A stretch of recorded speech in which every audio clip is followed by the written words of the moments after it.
My dear, highly glorified Lord, if one, in the association of pure devotees, hears even once the glories of your activities, he does not, unless he is nothing but an animal, give up the association of devotees, for no intelligent person would be so careless as to leave their association.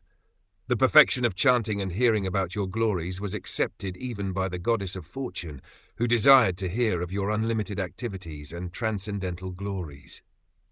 The association of devotees, Arya Sangama, is the most important factor in this world.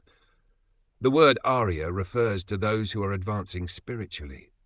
In the history of the human race, the Aryan family is considered to be the most elevated community in the world because it adopts the Vedic civilization. The Aryan family is distributed all over the world and is known as Indo-Aryan. In prehistoric days, all of the members of the Aryan family followed the Vedic principles, and therefore they became spiritually advanced.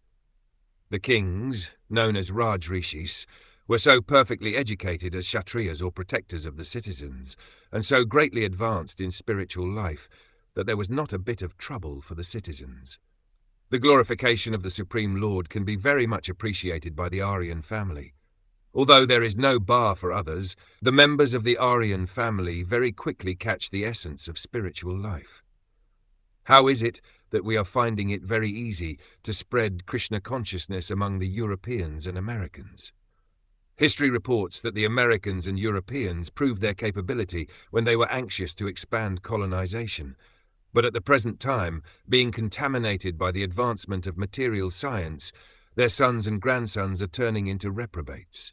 This is due to their having lost their original spiritual culture, which is Vedic civilization. Presently, these descendants of the Aryan family are taking this Krishna consciousness movement very seriously. Others who are associating with them and hearing the chanting of the Hare Krishna Maha Mantra from the lips of pure devotees are also becoming captivated by the transcendental vibration.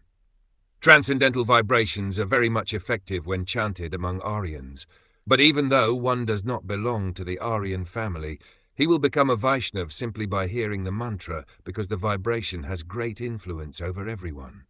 Maharaj Prithu points out that even the goddess of fortune, who is the constant companion of Lord Narayan, specifically wanted to hear about the Lord's glories.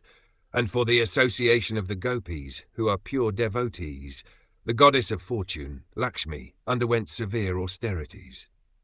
The impersonalist may ask why one should bother chanting the Hare Krishna Maha Mantra continually for so many years, instead of stopping and trying for kaivalya, liberation, or merging into the existence of the Lord. In answer, Maharaj Prithu maintains that the attraction of this chanting is so great that one cannot give up the process unless he is an animal.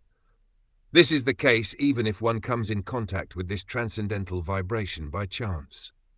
Prithu Maharaj is very emphatic in this connection. Only an animal can give up the practice of chanting Hare Krishna. Those who are not animals but actually intelligent, advanced, human, civilized men cannot give up this practice of continually chanting Hare Krishna, Krishna Krishna, Hare Hare Hare Rama, Rama Rama, Hare Hare.